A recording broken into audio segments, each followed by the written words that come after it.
আজকের টপিক হচ্ছে ওয়ার্ডপ্যাড। তো ওয়ার্ডপ্যাড আমরা দেখব একটা ওয়ার্ড এডিটর।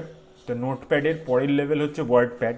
তো তাতে কি কি জিনিস আমরা করতে পারি, কি কি বেসিক অপারেটিং আমরা করতে পারি ওয়ার্ডপ্যাডে, সেগুলো আজকে আমরা দেখব। তো ফার্স্ট যেই জিনিসটা আমরা দেখব কি how to open a WordPad. তো ওয়ার্ডপ্যাড ওপেন করতে গেলে স্টার্টে যেতে হবে, অল প্রোগ্রামস, অ্যাক্সেসরিজ, দেন ওয়ার্ডপ্যাড। এখানে গিয়ে মাউস দিয়ে লেফট ক্লিক করলে ওয়ার্ডপ্যাড ওপেন হয়ে যায়। অথবা সেকেন্ড যে প্রসেসে আমরা ওপেন করতে পারি সেটা হচ্ছে আমি স্টার্টে গেলাম, গিয়ে সার্চ প্রোগ্রামস অ্যান্ড ফাইলসে ওয়ার্ডপ্যাড বলে টাইপ করলাম, প্রোগ্রামস একদম উপরে চলে আসে। এখানে গিয়ে আমরা মাউস দিয়ে ক্লিক করলে অথবা এন্টার প্রেস করলেই মাইক্রোসফট ওয়ার্ডপ্যাড খুলে যায়। আমি বারবার মাইক্রোসফট বলছি, বাট এটা মাইক্রোসফট প্রোডাক্ট না, ওয়ার্ডপ্যাডের প্রোডাক্ট, উইন্ডোজের প্রোডাক্ট। তো এবার আমি যেটা দেখব যে এখানে আমরা কি করে ফাইল সেভ করতে পারি। তো ফাইল সেভ করতে গেলে যেটা করতে হয়, আমি কিছু টাইপ করছি, আমি কিছু এক্সিস্টিং ডেটা কপি করে রেখেছি, আমি এটাকে পেস্ট করলাম। তো পেস্ট করার পরে আমি এই ফাইলটাকে সেভ করব। ফাইলটাকে সেভ করতে গেলে কি করে করব, দুভাবে করা যায়। এক হচ্ছে মাউস দিয়ে, সেকেন্ড হচ্ছে কিবোর্ড দিয়ে। ফার্স্ট আমরা দেখব মাউস দিয়ে। মাউস দিয়ে করতে গেলে মাউসের কার্সারটা নিয়ে গিয়ে এইখানে আমরা দেখতে পাচ্ছি যে ফ্লপি ডিস্কের সাইন আছে, সেটাতে ক্লিক করলে সেভ অ্যাজ উইন্ডোজটা ওপেন হয়ে যায়। আমি ডেস্কটপ চুজ করে এখানে ফাইল নেমটা টাইপ করে ডকুমেন্ট টেস্ট লিখে টাইপ করে আমি এখানে সেভ বাটনে ক্লিক বা এন্টার প্রেস করলে ফাইলটা ডেস্কটপে সেভ হয়ে যাবে। আমরা মিনিমাইজ করতে পারি, উপরে যে বারটা আছে এখান থেকে যে মিনিমাইজ বাটন, এখানে এটাকে মিনিমাইজ, এটা ম্যাক্সিমাইজ, রিস্টোর, অ্যান্ড লাস্ট যে রেড ওয়ান বাটনটা ওটা ক্লোজ। তো আমি আপাতত মিনিমাইজ করলে দেখতে পারবো ডেস্কটপে এই ফাইলটা সেভ হয়ে গেছে। কিবোর্ড দিয়ে যদি করতে হয় তাহলে আমরা কি করে করব, আমি ফাইলটাকে ক্লোজ করছি, নতুন একটা ওয়ার্ডপ্যাড ওপেন করছি, অল প্রোগ্রামসে গেলাম, গিয়ে এখানে ওয়ার্ডপ্যাড অন করলাম, এখানে ওয়ার্ডপ্যাড টাইপ করে অন করলাম, সেম যা ডেটা আমার কপি করা ছিল সেটা পেস্ট করলাম, কন্ট্রোল ভি প্রেস করে দেন আমরা এটাকে মাউস দিয়ে সেভ করব, কিবোর্ড দিয়ে সেভ করব। কিবোর্ড দিয়ে সেভ করতে গেলে কন্ট্রোল বাটন আর এস প্রেস করতে হয় কিবোর্ডে, করলে সেম সেভ অ্যাজ উইন্ডোটা ওপেন হয়ে যায়। ফাইল নেম আমরা টাইপ করব, আমি এখানে উইন্ডোজ ডেস্কটপে নিয়ে যাব ফাইলটাকে। কীভাবে গেলাম, ফাইলে জাস্ট এই অপশানটা, এই সাইট পেনে এখান থেকে ডেস্কটপ বা স্পেসিফিক ফোল্ডার যেখানে আমি সেভ করতে চাই সেখানে গেলে সেই জায়গার মধ্যে আমি সেভ করতে পারি। আমি ডেস্কটপে সেভ করবো, তাই ডেস্কটপে গেলাম। তো ডেস্কটপে অলরেডি ডকুমেন্ট টেস্ট বলে অপশান আছে, তো আমি এটাকে ডকুমেন্ট টেস্ট 2 বলে সেভ করব, করে এন্টার প্রেস করে দিলেই ফাইলটা সেভ হয়ে যাবে। এবার আমি যদি দুটোকে ডিফারেন্সিয়েট করতে চাই, তো আমি দুটো ফাইলকে ক্লোজ করলে দেখতে পাবো যে দুটো ফাইল পাশাপাশি রয়েছে, এই ফাইলটা আর এই ফাইলটা ডকুমেন্ট টেস্ট 2 হিসেবে সেভ হয়ে রয়েছে।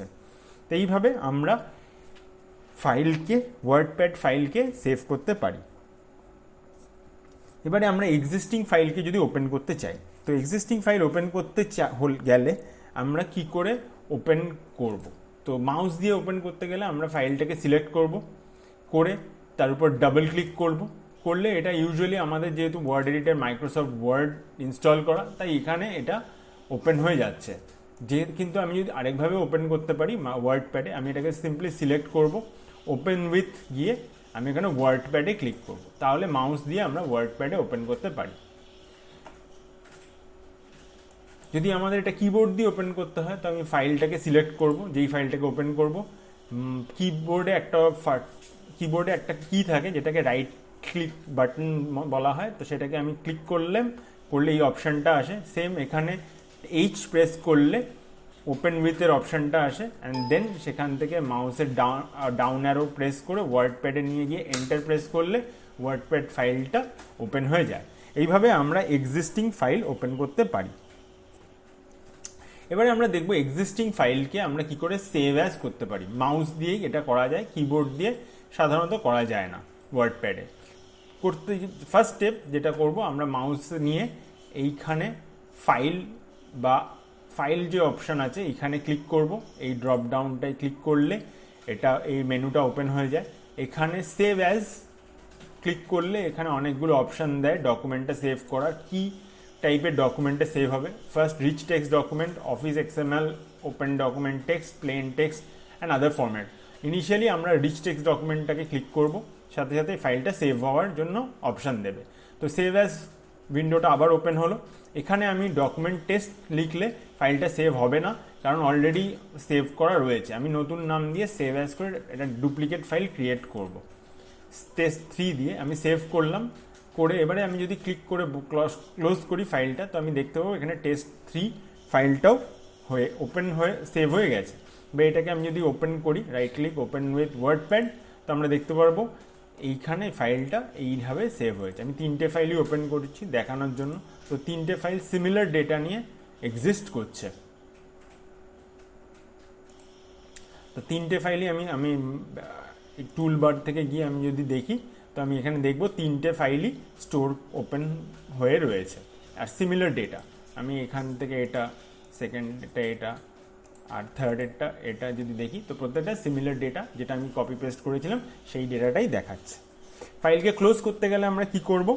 ফাইলকে ক্লোজ করতে গেলে যেটা করব সেটা হচ্ছে দুভাবে করা যায়। মাউস দিয়ে সিম্পলি মাউসের কার্সারটাকে নিয়ে গিয়ে এই ক্লোজ বাটনে ক্লিক করে দেওয়া, এইটা এক প্রসেস। সেকেন্ড প্রসেস, ফাইল অপশানে গিয়ে এখান থেকে এক্সিট করলে ওপর ক্লোজ হয়ে যাওয়া। আর থার্ড অপশান হচ্ছে কিবোর্ড দিয়ে, এটাতে অল্ট F4 প্রেস করলে ফাইলটা ক্লোজ হয়ে যায়। এইভাবে আমরা এক্সিস্টিং ওপেন ফাইলকে ক্লোজ করতে পারি। নেক্সট যেটা হচ্ছে আমরা দেখব ফাইলের মধ্যে ওয়ার্ডপ্যাডের মধ্যে টেক্সট ফরম্যাটিং। তো টেক্সট ফরম্যাটিং করতে গেলে আমরা যেটা দেখব, যে কোনো একটা এক্সিস্টিং ফাইলকে সিলেক্ট করে সেটাকে ওপেন উইথ করব। তো ওপেন উইথ কিসে করব? আমরা ওয়ার্ডপ্যাড দেখছি, তো ওয়ার্ডপ্যাডে ওপেন করব। তো আমরা ওয়ার্ডপ্যাডে ওপেন করেছি।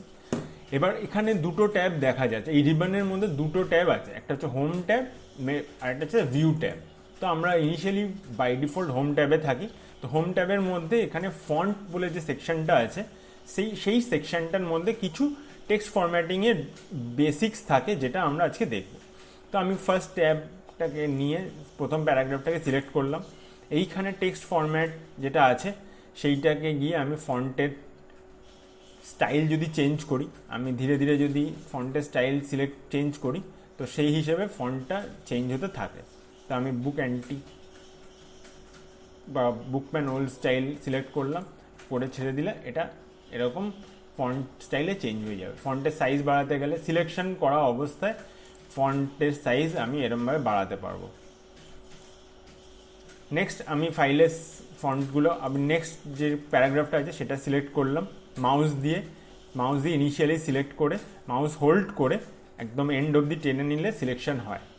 এবার আমি এটাকে যদি বিটাকে ক্লিক করি, তাহলে এটা বোল্ডে ট্রান্সফর্ম হবে। তো আমি ক্লিক করলাম, এটা বোল্ড হবে, দেখে বোঝা যাচ্ছে।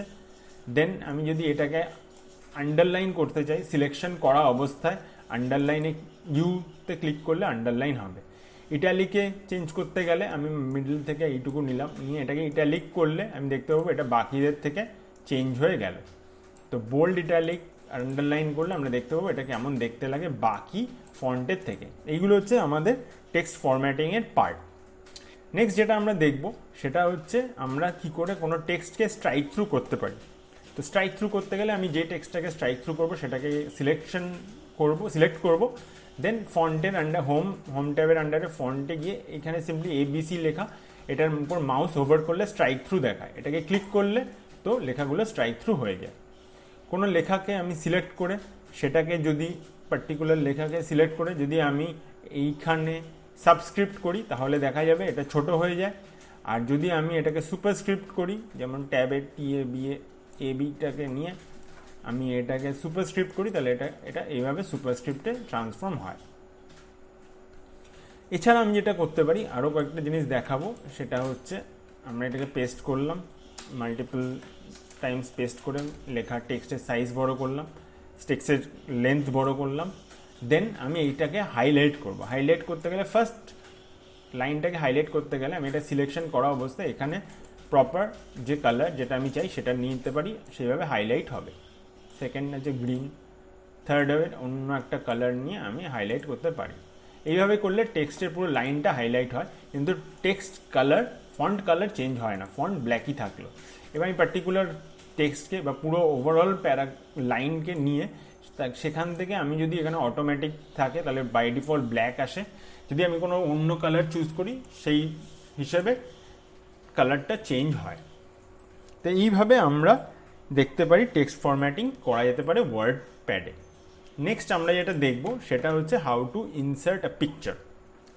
যেটা করতে গেলে আমাদের করতে হবে ইনসার্ট সেকশানে আসতে হবে হোম ট্যাবে। এখানে এসে আমি পিকচার্সে ক্লিক করলে কিছু স্যাম্পল পিকচার্স আমাদের থাকে, তো সেইগুলোকে আমরা নিতে পারি। তো আমরা এখানে স্যাম্পল পিকচার্স থেকে একটা কোয়ালার ইমেজ নিয়ে ওপেন করলে আমরা দেখব এই ইমেজটা ওয়ার্ড প্যাডে এসে যায়। ইমেজটাকে ছোট বড় করতে গেলে যে কোনো একটা পয়েন্ট, কর্নারের পয়েন্ট ধরে আমাদের ভেতরের দিকে টানতে হয়, তাহলে এটা ছোট হয়ে যায়, কিন্তু এটা প্রপোর্শনটা বিগড়ে যেতে পারে। সেই জন্য কন্ট্রোল জেড করে আমি আগের অবস্থায় নিলাম, দেন শিফট প্রেস করা অবস্থায়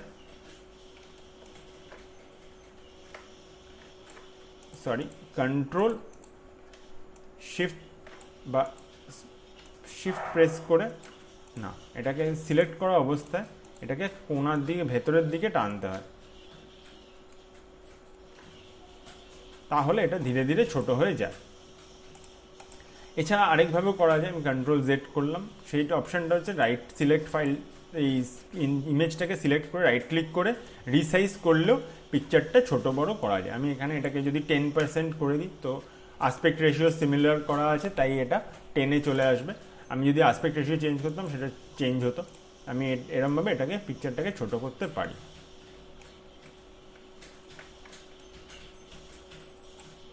এইবার আমি দেখব আসপেক্ট রেশিও চেঞ্জ করলে কীরকম হয়। আমি এটাকে আসপেক্ট রেশিও চেঞ্জ করে এটাকে 10 করলাম আর উপরেরটাকে 50 করলাম। এবার আমি যদি ওকে করি তাহলে দেখা যাবে পিকচারটা কেমন ডিসপ্রপোর্শনেটলি বড় হলো। নেক্সট যেটা দেখবো আমরা হচ্ছে পেইন্টের পিকচার কী করে অ্যাড করা যায়। তো সেকেন্ড যে জিনিসটা সেটা হচ্ছে আমরা এখানে হোমের আন্ডারে ইনসার্টে পেইন্ট ড্রয়িংয়ে ক্লিক করলে এমএস পেইন্ট অন হয়ে যায়। এখানে এসে আমি পেইন্টে যেরকমভাবে ড্র করি সেইভাবে একটা সার্কেল ড্র করব। সার্কেল ড্র করে সেটার মধ্যে একটা কালার ফিট করব করে এইবারে ফাইলটাকে আমি সেভ করলে অটোমেটিক্যালি ফাইলটা ওয়ার্ডপ্যাডের মধ্যে রিফ্লেক্ট হয়। এইভাবে আমরা দেখলাম কী করে পিকচার আর পেইন্ট পিকচার ইনসার্ট করা যায়। লাস্ট যেটা আজকের টপিক আমরা দেখবো সেটা হচ্ছে ইনসার্ট অবজেক্ট। ইনসার্ট অবজেক্ট কী করে ক্লিক করা যায় সেই জিনিসগুলো আমরা দেখবো। ইনসার্ট অবজেক্টের মধ্যে কী কী পড়ে, ইনসার্ট অবজেক্টে ক্লিক করলে এখানে অবজেক্ট টাইপসের বিভিন্ন লিস্ট দেওয়া আছে যেগুলো আমরা ফাইলের মধ্যে ওয়ার্ডপ্যাড ফাইলের মধ্যে ইনক্লুড করতে পারি। সেই টাইপের ফাইল আমরা এখানে অ্যাড করতে পারি। তো এইটা না করে আমরা ক্রিয়েট ফ্রম ফাইল, যেটা এক্সিস্টিং ফাইল থেকে নেব, আমি ব্রাউজ করলাম, করে এখানে কোনো একটা পার্টিকুলার ফাইলকে আমি চুজ করলাম। আমি স্যাম্পল পিকচার্স থেকেই নিচ্ছি, তো স্যাম্পল পিকচার্সে গিয়ে আমি ডেজার্টটা চুজ করলাম, করে ওপেন করলাম, করে ডিসপ্লে অ্যাজ আইকনটাকে চেকবক্সটাকে, এটাকে চেকবক্স বলে, এটাকে টিক করলাম আর লিঙ্কটায় ক্লিক করে ওকে করে দিলাম।